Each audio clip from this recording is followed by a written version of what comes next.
Hello दोस्तों, आज के इस लेक्चर में आपका स्वागत है। मैंने पिछले लेक्चर में आपको सिंधु घाटी सभ्यता के लगभग 8 9 10 स्थल बताए जो बहुत इंपॉर्टेंट स्थल हैं, और उन स्थलों की कुछ कुछ विशेषताएं बताए जो इम्पोर्टेंट है। स्थल भी बहुत हैं, हजारों स्थल हैं, और विशेषताएं भी बहुत हैं, लेकिन जो इम्पोर्टेंट है, जो प्रासंगिक है, वही मैंने आपको बताया। तो आइए मैं थोड़ा सा आपको उन्हीं स्थलों का खोजकर्ता कौन है, और उन स्थलों में किस नदी के किनारे वो स्थल स्थित है, एक मोटी मोटा बस आपको, ये थोड़ा फैक्चुअल टाइप है। बाकी मैं जहाँ जहाँ रेलिवेंट था वहाँ मैं आपको याद कराने की कोशिश किया कि हड़प्पा इस नदी के किनारे था, मोहनजोदड़ो इस नदी के किनारे, हड़प्पा की खोज किसने की, तो कैसे कैसे चार्ल्स मेसन ने इशारा किया 1826 में, 1921 में हड़प्पा में खोज हुआ। तो ये सारी चीज़ें मैं जगह जगह पे आपको याद कराया हूँ। बाकी मैं आज लिखा हूँ बोर्ड पे बस इतना ही, ये जो मैंने बोर्ड पे लिखा है बस इतना ही स्थल आपको दिमाग में रखना है। इसके अलावा यदि आप दिमाग में स्थल रखेंगे तो जान लीजिए कि आप अपनी एनर्जी का सत्यानाश करेंगे, अपनी एनर्जी का। ये स्थल अगर आप दिमाग में रख लेंगे तो 90% क्वेश्चन आप 100% हल कर लेंगे। क्यों? क्योंकि इन स्थलों में से चारों ऑप्शन अगर जो देगा तो जरूर तीन ऑप्शन आपको इसमें से मिल ही जाएगा। अगर मान लीजिए संजोग बस एक ऑप्शन आपका बाहर का चला गया, इनसे बाहर का, तब भी तीन ऑप्शन, मतलब एक 99% तो नहीं आएगा, लेकिन 1% में जोड़ लीजिए कि तीन ऑप्शन आपका आ सकता है। तो आप उस तीन ऑप्शन से भी आंसर छांट सकते हैं। इसलिए बहुत ज़्यादा फैक्ट पे नहीं जाना है। अगर आप फैक्ट पे जाएंगे तो हिस्ट्री तो बहुत बड़ी है, एक से एक ग्रंथ है, एक से एक तमाम चीज़ें आप पढ़ते पढ़ते एनर्जी सत्यानाश करेंगे, एग्जाम निकलने वाला नहीं है। इसलिए मैंने बहुत ज़्यादा स्थल नहीं लिखा है, बस आपको ध्यान देना है। तो आइए आईबीसी के स्थल और उनके खोजकर्ता के बारे में जानते हैं कि कैसे कैसे। तो हड़प्पा का मैंने दयाराम साहनी के बारे में बताया था कि 1824 में कैसे चार्ल्स मेसन ने टीले की तरफ इशारा किया, फिर कैसे कैसे डेवलपमेंट होते होते होते 1921 में दयाराम साहनी ने हड़प्पा की खोज की।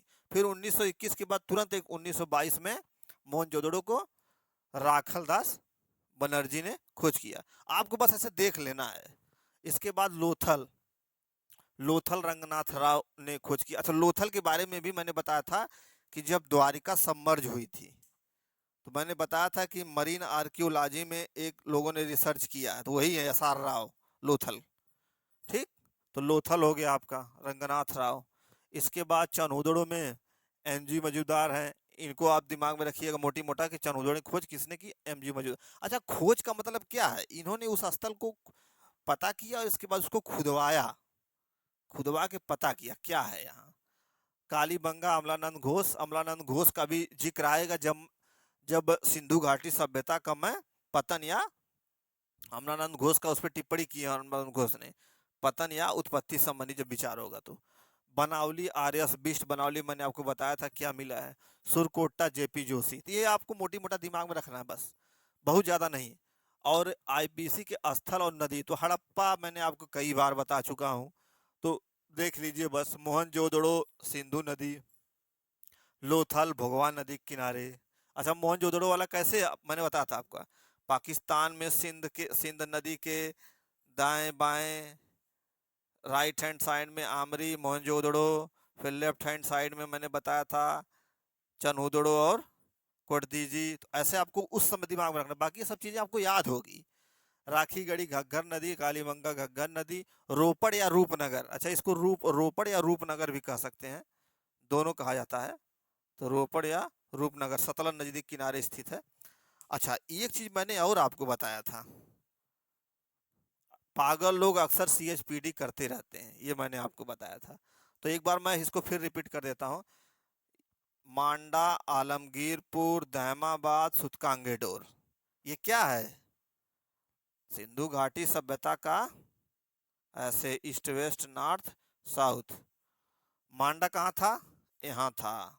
आलमगीरपुर कहाँ था? यहाँ था। दहमाबाद कहाँ था? यहाँ था। सुतकांगेडोर ऐसे था। तो ये कैसे मैंने बताया था? क्लॉकवाइज बताया था। और किस नदी किनारे स्थित है? नीचे मैंने बताया था, चिनाब, हिंडन, प्रवरा, दास्क। तो आज मैं आपको सिंधु घाटी सभ्यता का स्थल कंप्लीट कर लिया हूँ। जो थोड़े मोड़े फैक्चुअल थे उसको मैंने आज बता दिया। अब अगले लेक्चर में हम सिंधु घाटी के नए टॉपिक पे मिलते हैं, और वो मुझे लगता है कृषि कृषि से संबंधित टॉपिक होगा, क्योंकि मैंने आपको रूपरेखा में बताया था क्या क्या हमको पढ़ना है।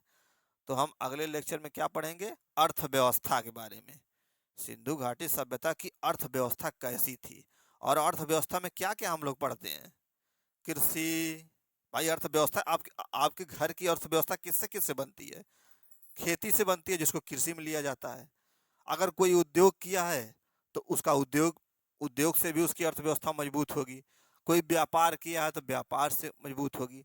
तो कृषि, उद्योग, व्यापार, ये तमाम चीज़ों किस में आती हैं?